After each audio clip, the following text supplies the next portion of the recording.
All right, we're recording. Cool. What is up? I'm Isaac Garibay. I live in the state of Texas, United States, and I came across.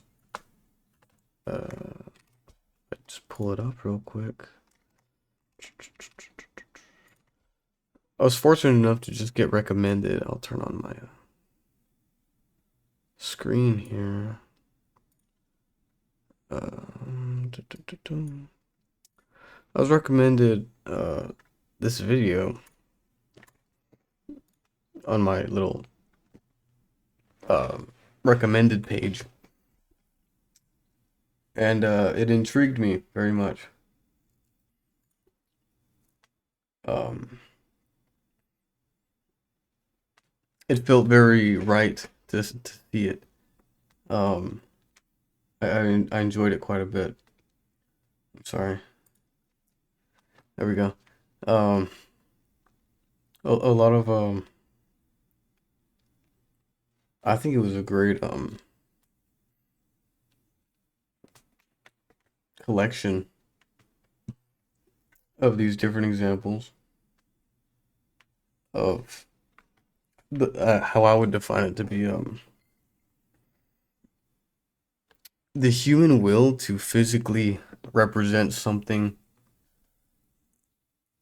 that is intrinsic to our nature and movement, like the way I'm like feeling this, like these little things are not conscious at all, and trying to find a medium in which you could represent what's kind of unrepresentable. But a lot of like the beauty of it, what I was kind of thinking is, think in 100 years, uh, when we see the examples of this notation, and we see we find something like this, um, as we do with like old artifacts, um, kind of thing. I don't care for this anymore. If we were to find this in a void, what could we make of it? We How could that be interpreted? And it couldn't be. It would have to be this would be looked at as art, as drawings. Um, if it's an individual would have to make the conscious effort to want to interpret it as something that represents uh, something that can be replicated in the physical world, and would have to on their own, kind of work out this all of these things backwards. I can see why you didn't include this one, by the way. Um, but all these things, like this image was formed by the rules that were set here, and without the key, it's very hard to interpret. You would have to want to do it that way, and it kind of draws me back to what we see here, looking at the stars. Um,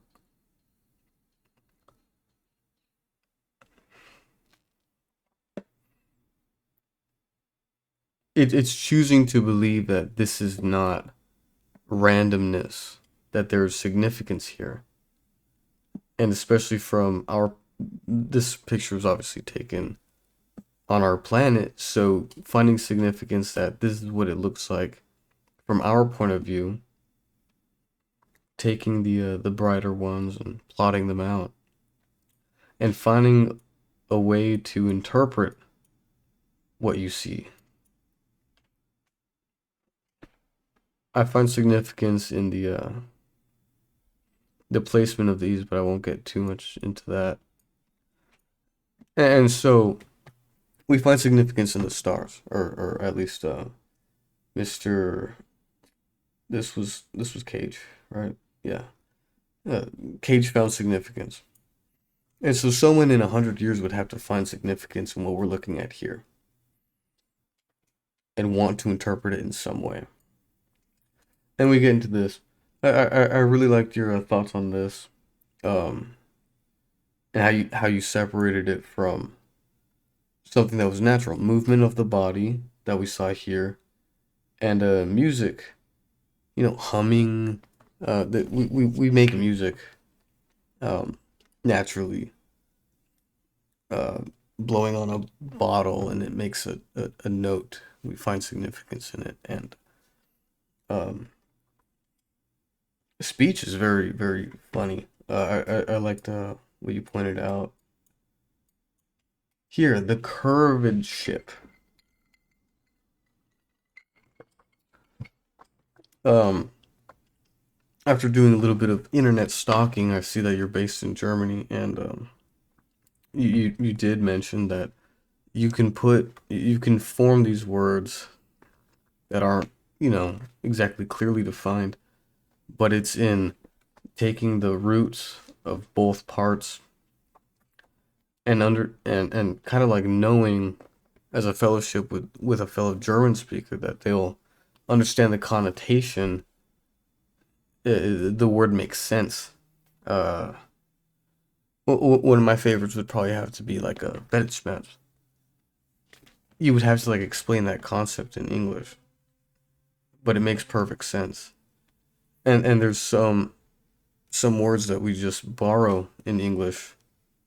Um, the zeitgeist, you know. Um, we kind of don't have a word for geist. It's not a ghost. It's not a spirit per se. It's something else. But zeitgeist, the ghost of the time. That makes sense, and we don't care to make it any longer than it has to be.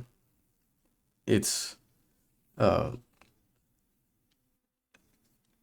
uh German's a very utilitarian language. It's not uh beautiful in the um by the definition of we like to say like the Latin languages are romance languages. They're passionate. They naturally use a lot of metaphor. Uh, Spanish, uh, my second language, a term of endearment for your significant other is mi media naranja. That's one you can use, and it literally means my half orange. Um, which like implies we are an orange, the citrus fruit, and you are the other half of my orange. It paints pictures um to draw emotion, and you look at German, and it gets so specific. There's so much vocabulary to draw from that there's connotations.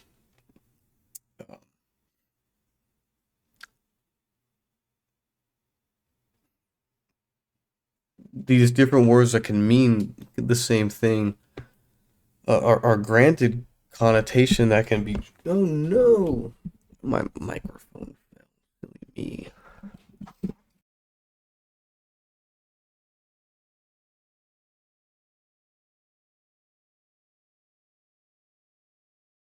Mic check, 1 2 1 2.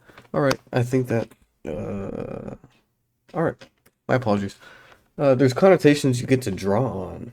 Curved ship would make sense in German. It's the quality of the curves. What word would you choose for curves?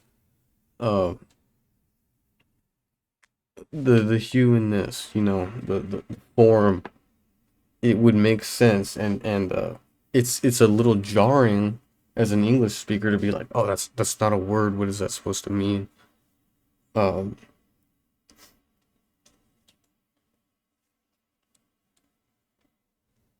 what on earth was that?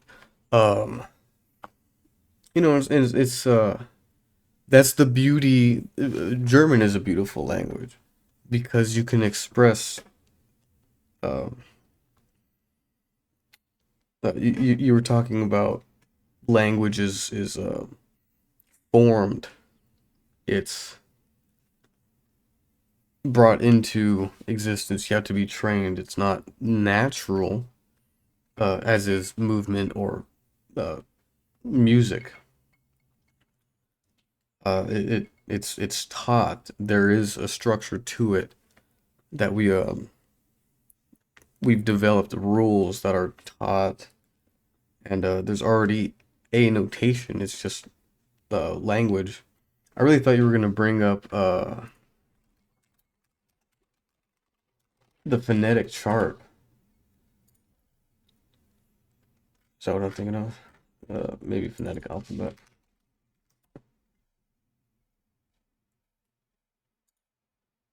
Needle. Oh no, not needle. IPA. No, come on. Am I? Shoot, I should have had these references ready. But I mean, yeah, like this, like the sounds that different language groups have just made kind of naturally in their own formation, we've put into these categories and tried to give them symbols so you can reproduce what it sounds like. Vowels, close open again, concepts, these words that we made up, but you understand the connotation. Close open, front of the mouth, t t t. That when you use t, it's in the front, the back. You know, e. You uh, the connotations of moving between these vowels.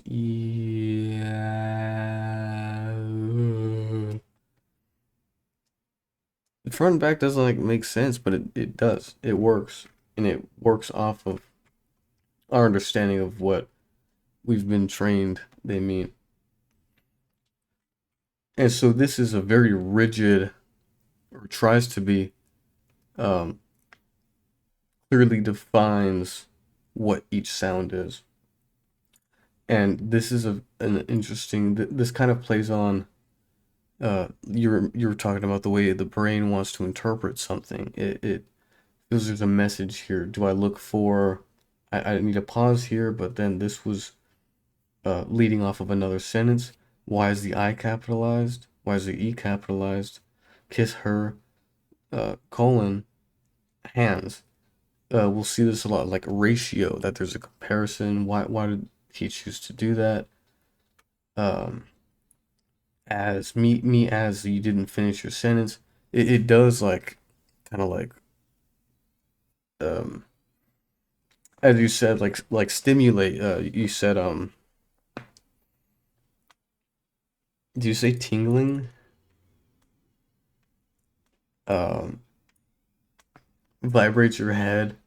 I thought that was cute because yeah, it's stimulating. It's a mental workout, and you compared it to other forms of art. But if I just art, this is the first thing that comes up. Uh, you have a recognizable Starry Night. You can see what it is. This might be a little what is that? But you know this is the sky. You know these are buildings.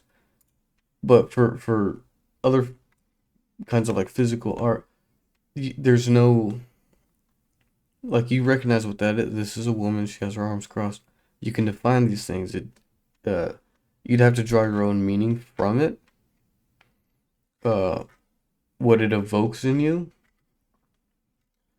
But this style of writing is really more reminiscent of like a modern art that to draw meaning from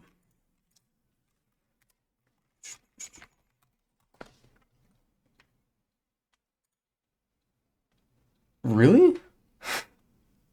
Whatever. Um, it's something like this, where it's like, okay, it was a grid, but these are colored why they're maybe in the same gradient. What do the spaces in these lines mean? You have to want to draw significance from it, um, because you know there was intention behind it, but it's how much do you care about it? And does it present itself enough as interesting, that you'd care to pursue that line of thought? Um, the curvature of her kiss her hands will play on me as that I would see that as like almost a typo.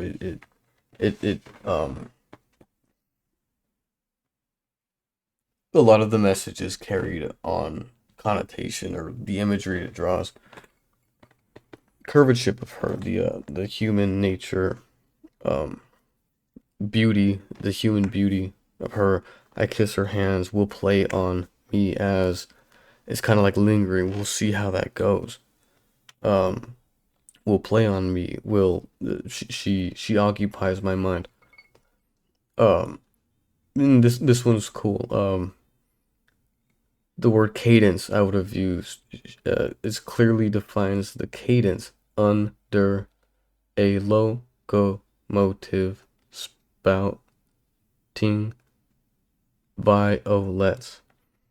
It's defining for you here the cadence at which you would go about.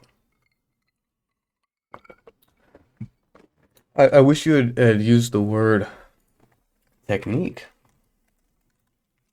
in this video, because the origin from the French. Did we skip that?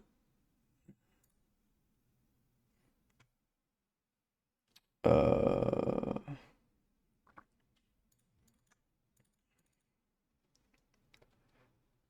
I get, I'm not exactly sure what the German equivalent would be for it, but technique, the way in which you go about performing a task. Um, you look at a recipe and it says, oh, stir.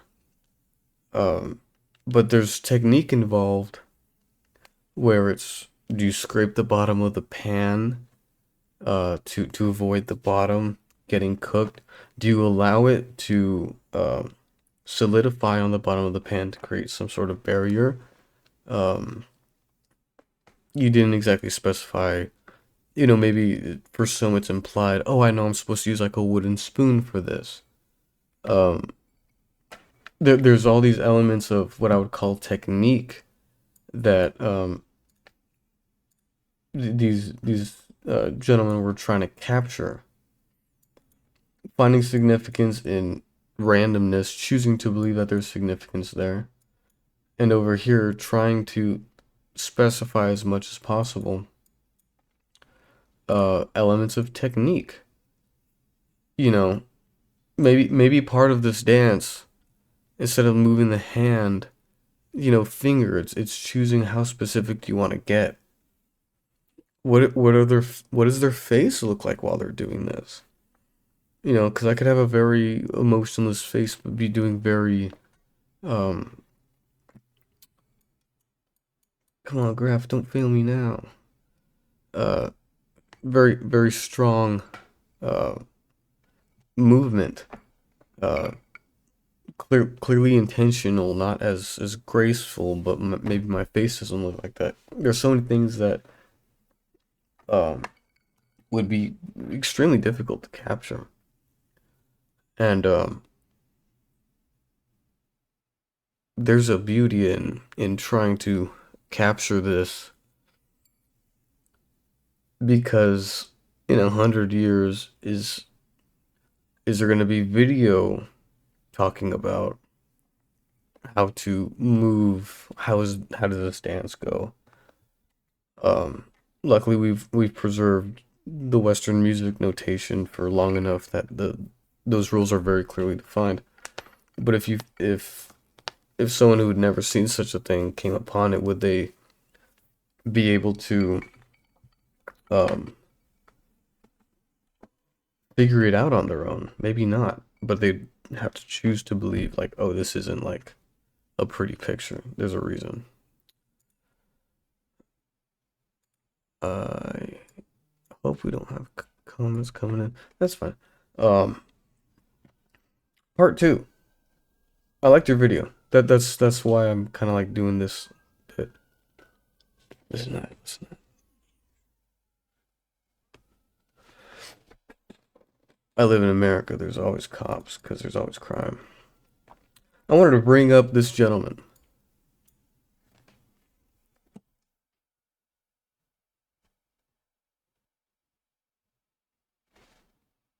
I hear voices. Um, Osamu Sato. Actually, I might make a second video. Maybe. Maybe. I think I will. You're back.